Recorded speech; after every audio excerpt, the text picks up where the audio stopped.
Hi guys, so what I thought I'd do today is do a kind of back to basics video on how to stop drinking alcohol. This is something I've covered a lot elsewhere, but I haven't done anything recently. And from what I've heard, there's a lot of people looking for this kind of information or a need of this kind of information. So I thought it might be useful. The most difficult part, I think, for most people, or at least the initial big hurdle, is developing the motivation to quit initially.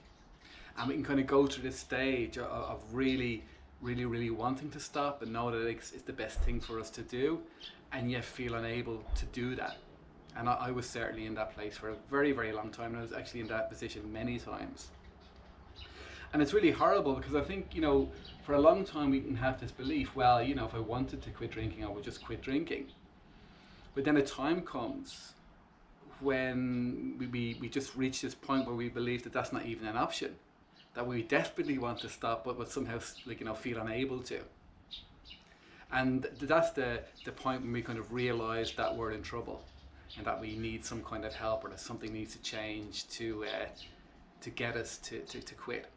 So this stage of really wanting to quit and not being able to is sometimes referred to as ambivalence. And it's like our mind is pulling us in two different directions at the same time. It's like we're in the middle of a mental tug of war, and we're the victims of this tug of war. And it's a horrible place to be in. So and we can kind of wake up. And I used to wake up in the morning absolutely determined not to drink that day. And then a few hours later I'd be off buying my bottles. Horrible place to be, horrible way to live.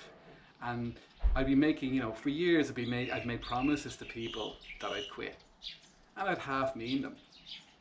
But when you're kind of making these promises to yourself to quit, and you can't even keep this word to yourself, then you're in trouble. So what do we do then about this tug of war? Well, what I found was there's basically two things that I needed to do. One is I needed to strengthen that part of me that was pulling me away from addiction. And on the other hand, I needed to somehow weaken that other part of me that was pulling me towards addiction. Now, I've made lots of videos about this second part already, but I will do a fresh one specifically. But this is about dealing with cravings. How do we deal with cravings? And mindfulness can be fantastic for that.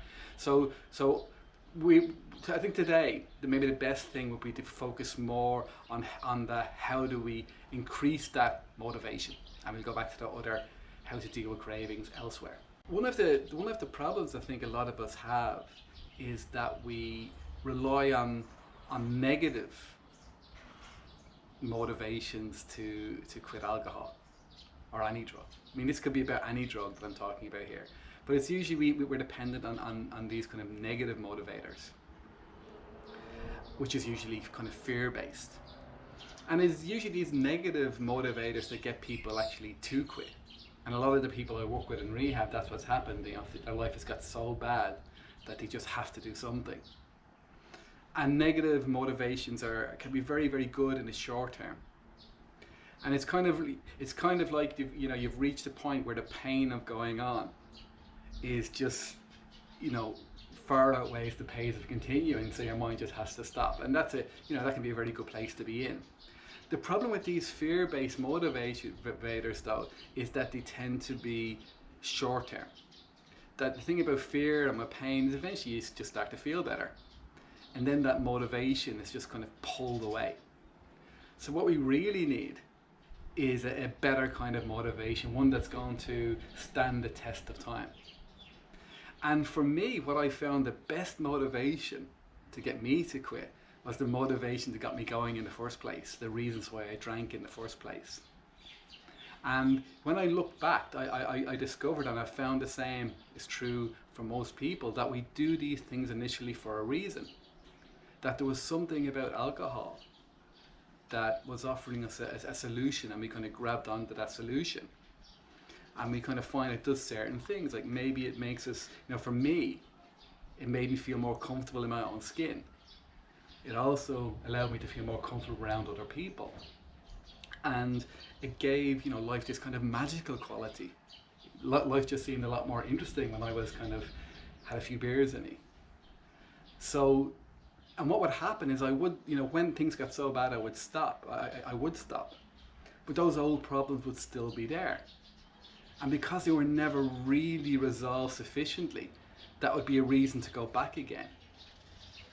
So, you know, for me, it's this realization that, you know, yes, alcohol was a terrible idea, but the thing that was driving it wasn't. It was something that we all need. We all need to feel comfortable. That's the whole thing, you know, to feel comfortable in life, to be able to enjoy our lives, to be able to appreciate our lives.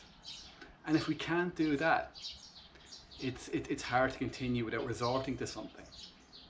So one of the real barriers that I've found with people trying to quit is that it can be quite difficult to even consider these positive reasons.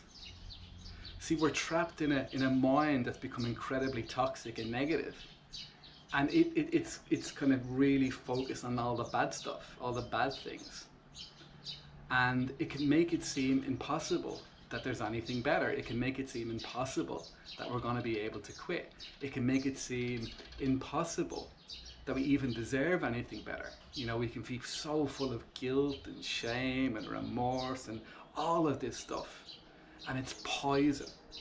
And it's so convincing. We become absolutely convinced that what the mind is telling us is true, and it isn't. It's just complete bullshit, but it just seems to be absolutely true, because that's what the thinking mind is so good at. It's convincing us of nonsense. It's a master, and it's getting outside of that. It's so vital. Now, the thing that helped me with that, and I think can help other people, is mindfulness. So mindfulness is the ability to look at our thinking in a much more objective way. And we see that rather than these thoughts being some kind of truth about ourselves or about the world, it's just mental habits we picked up. And when we simply look at those thoughts as just that, they lose their influence over us, they lose their power over us, and then we're in this position to be able to move in this other direction. So that's what I wanted to talk with you guys about today. I mean, doing this alone, you know, once we reach a certain stage, or even you know, we don't have to be, you know, completely lost in addiction for there to be a big problem. But for most of us, it can be a struggle to stop without at least some support. And I urge you to do that, to get some support. If you would like to do some coaching with me, I'll leave some details in the show notes so you can just contact me. Okay, and I plan to be making a few more videos like this, these kind of back to basics videos, because I do believe they're important, and I do believe at the moment, this particular moment in history, there's a lot of people, you know, struggling and in need of this kind of help. So thanks very much for watching.